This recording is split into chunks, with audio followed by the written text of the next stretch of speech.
Mano, Pastor, tem uma... problema na vida todo mundo tem. Finanças, emoções, igreja, liderança, amizades, pessoas, traições. Se decepcionam pessoas. Mas, como tem gente mal casada, né? Eu fico assim, pensando assim... Eu fico assim, existe solução? Existe solução, tá aí o Ministério para isso, mas Não o podia trabalho ter preventivo, evitado. o preventivo para que a pessoa tenha um casamento saudável. Né? Tem tanta gente... Minha esposa fala algo, né? Ela fala assim, gente, a conta certa é o espírito, alma e corpo, e não corpo, alma e espírito, né?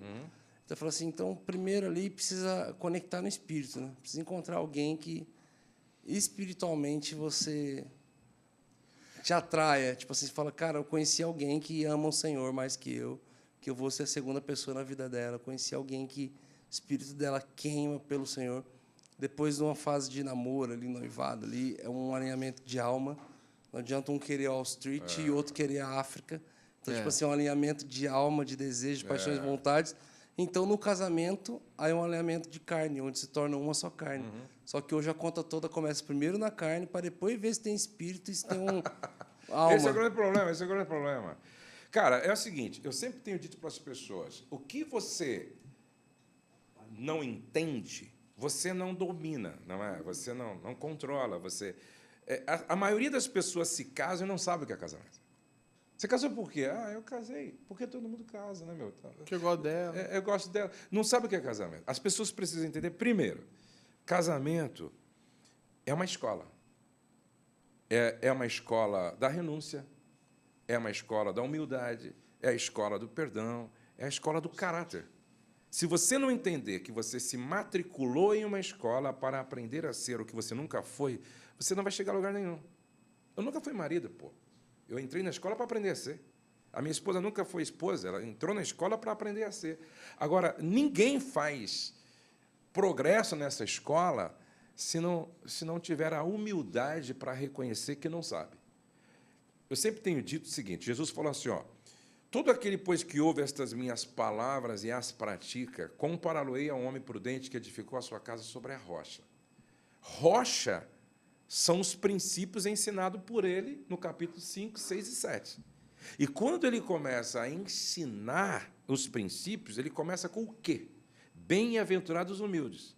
Aí você pergunta, por que Jesus começou com humildade? Porque toda relação só se sustenta se você colocar na base dessa relação a humildade.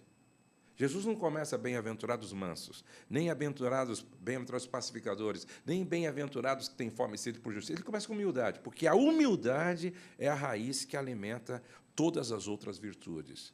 Só os humildes reconhecem que não sabem e têm um coração sempre aprendiz. O grande problema está aqui. Então, o casamento, sobretudo, é a escola da humildade. Se você não tiver humildade, você não vai chegar a lugar nenhum na sua relação.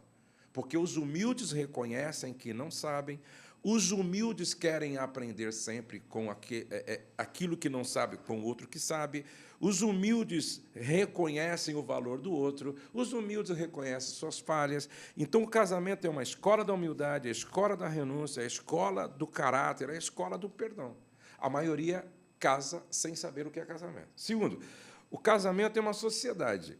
E é muito legal essa questão da sociedade, porque, vamos supor, se eu sou seu sócio para gerir um negócio, o que é necessário haver nessa sociedade? Ah, lealdade, transparência, integridade, camaradagem, trabalho, espírito de equipe. Se faltar tudo isso no casamento, a semelhança de uma sociedade não vai vingar, não vai dar lucro, só vai dar prejuízo. Então, assim como eu preciso de tudo isso para que a sociedade lá fora dê certo, o casamento é uma grande sociedade, é uma sociedade para gerir um grande negócio, que pode dar lucro ou prejuízo, dependendo de como os dois, certo, administram essa sociedade. Casamento é uma chamada para servir, pô. Eu não casei para ser servido, eu casei para servir. E se não houver esse espírito, não se chega a lugar nenhum. Casamento é uma construção, casamento não vem pronto. Casamento se constrói. E o grande problema é que a maioria começa a construção sem um projeto. Sem projeto, você vai construindo algo semelhante a uma casa na comunidade. Ela serve? Serve, mas não é funcional, não é bonita, não é segura, não inspira ninguém. E o que seria um projeto para uma família? Veja só, eu penso que quem tem um projeto planeja. E quem planeja sabe aonde quer chegar, sabe por que quer chegar e sabe como chegar. Por exemplo, eu casei com essa consciência. Eu sabia aonde eu queria chegar, como prova disso que eu cheguei. Eu sabia por que eu queria chegar e sabia como chegar. A maioria não sabe. Agora, se você quiser saber quais são os detalhes desse projeto, você tem que ir para a palavra de Deus. Porque a Bíblia nos ensina como você desenhar o seu projeto de vida.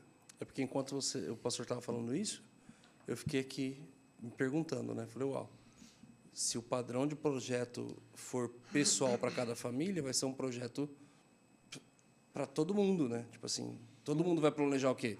Cara, a gente quer uma casa própria, grande, carro para o esposo, para a mulher, para todos os filhos, faculdade para todo mundo, uma casa na praia, uma no campo. Tem um sonho americano? Tipo assim, americano. então o projeto vai ser esse. Aí, ao mesmo tempo que você falando, eu fiquei assim pensando, me vinha latente, assim, ó, não se amolde ao padrão desse mundo. Exatamente. Eu falei assim, bom, o padrão do mundo é esse. Aí Deus vem falando, gente, não se amoldeis a esse padrão. Então eu falei assim, então qual o verdadeiro projeto para a família? Enquanto eu me perguntava, você acabou respondendo. Exatamente. Assim, você precisa ir para a palavra e saber qual que é o projeto que ele tem para vocês. Por exemplo, quando eu falo sobre projeto, tem uma palestra que eu dou comparando o casamento a uma casa. A cozinha nos fala de serviço. A sala nos fala de relacionamento, de amizade. O quarto nos fala da intimidade do casal. O banheiro nos fala de um lugar onde você se expõe, você se desnuda, você revela a sua humanidade. A lavanderia nos fala do lugar certo para você lavar a roupa suja, certo? O lugar de lixo nos fala de uma limpeza necessária diária. Isso tem tudo a ver com o perdão, entendeu? A área de lazer nos fala que a vida não é feita só de trabalho. Você tem que ter esse tempo de lazer com a sua família, com o seu cônjuge. Então, eu penso que é com esta consciência que você tem que realmente elaborar o seu projeto.